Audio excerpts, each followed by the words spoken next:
రేపు రాష్ట్ర అవతరణ దినోత్సవం ఘనంగా నిర్వహించడానికి ప్రభుత్వం ఏర్పాట్లు చేసింది. కొత్త పథకాలను ప్రారంభించనుంది. ఇప్పటికే అమలు చేస్తున్న స్కీమ్లను స్పీడప్ చేయనుంది. అవతరణ వేడుకలకు స్పెషల్ గెస్టులుగా జపాన్ ప్రతినిధి బృందం హాజరు కానుంది. రేపటి నుంచి అన్ని సబ్ రిజిస్ట్రార్ ఆఫీసుల్లో స్లాట్ బుకింగ్ అమల్లోకి రానుంది.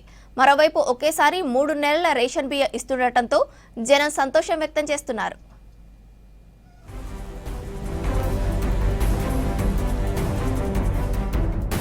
రేపటి రాష్ట్ర అవతరణ దినోత్సవానికి భారీ ఏర్పాట్లు చేసింది రేవంత్ సర్కార్. హైదరాబాద్ నాంపల్లిలోని గన్ పార్క్ తో పాటు పరేడ్ గ్రౌండ్ ను అందంగా ముస్తాబు చేశారు. అలాగే జిల్లాల్లోనూ అవతరణ దినోత్సవానికి ఏర్పాట్లు పూర్తయ్యాయి. హైదరాబాద్ లో వేడుకలకు జపాన్ లోని కితాక్యుషు సిటీ మేయర్ కజుహిసాటకేచి ప్రతినిధి బృందం ముఖ్య అతిథులుగా హాజరు కానున్నారు. వేడుకల తర్వాత ఐటీసీ కాకతీయ హోటల్లో రాష్ట్ర ప్రభుత్వం కాలుష్య నివారణ, పర్యావరణ పరిరక్షణపై కితాక్యుషు సిటీతో ఒప్పందం కుదుర్చుకోనుంది.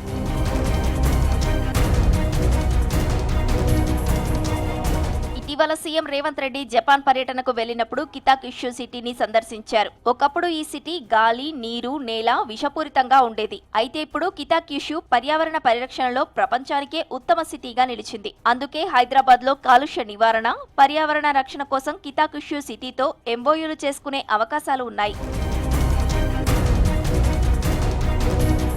రాష్ట్ర అవతరణ దినోత్సవ సందర్భంగా పోలీసు సేవా పథకాలను ప్రకటించారు. 11 మందికి శౌర్య పథకం దక్కింది. 19 మందికి మహోన్నత సేవా పథకాలు ప్రకటించింది. అవినీతి నిరోధక శాఖలో ఒకరికి మహోన్నత సేవ, 4గురికి ఉన్నత సేవ, 17 మందికి సేవా పథకాలు దక్కాయి. విజిలెన్స్ అండ్ ఎన్ఫోర్స్మెంట్ శాఖలో ఒకరికి ఉత్తమ సేవ, 5గురికి సేవా పథకాలు వచ్చాయి. Disaster response and fire service శాఖలో 2కి శౌర్య పథకం, ఒకరికి మహోన్నత పథకం, 3గురికి ఉత్తమ సేవ, 14 మందికి సేవా పథకాలు దక్కాయి. స్పెషల్ ప్రొటెక్షన్ ఫోర్సులో ఒకరికి మహోన్నత సేవ, 3గురికి ఉత్తమ సేవ, 15 మందికి సేవా పథకాలను ప్రభుత్వం ప్రకటించింది.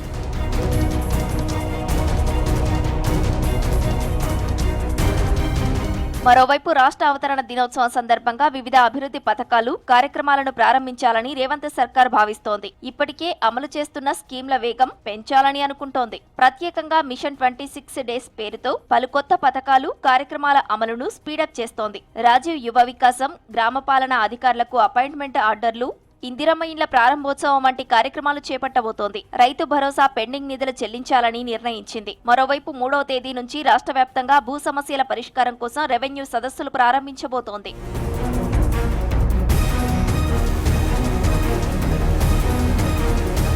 సోమవారం నుంచి అన్ని సబ్ రిజిస్ట్రార్ ఆఫీసుల్లో స్లాట్ బుకింగ్ విధానం అమల్లోకి రానుంది. ఇప్పటికే ఈ విధానం 47 చోట్ల విజయవంతమైంది. దీంతో రాష్ట్రంలోని మిగిలిన 97 సబ్ రిజిస్ట్రార్ కార్యాలయాల్లో అమలుకు ఏర్పాట్లు చేశారు. స్లాట్ బుకింగ్ తో 10 నుంచి 15 నిమిషాల్లో రిజిస్ట్రేషన్ ప్రక్రియ పూర్తవుతుందంటున్నారు అధికారులు. ప్రజలకు పారదర్శక, అవినీతి రహిత, మెరుగైన సేవలు సమర్థవంతంగా అందించడమే లక్ష్యమన్నారు మంత్రులు.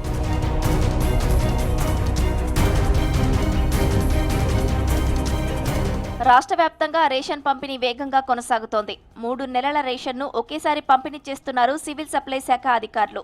వానాకాలం దృష్ట్యా జూన్, జూలై, ఆగస్టు నెలకు చెందిన రేషన్ బియ్యాన్ని లబ్ధిదారులకు అందజేస్తున్నారు. ఒక్కో వ్యక్తికి 6 కిలోల చొప్పున 3 నెలలకు కలిపి 18 కిలోలు ఒకేసారి ఇస్తున్నారు. రాష్ట్ర వ్యాప్తంగా బియ్యం పంపిణీ మరో వారం పాటు కొనసాగనుంది. లబ్ధిదారులు బియ్యాన్ని ఉపయోగించుకోవాలని, బయట అమ్మితే కఠిన చర్యలు ఉంటాయని సివిల్ సప్లై శాఖ హెచ్చరించింది.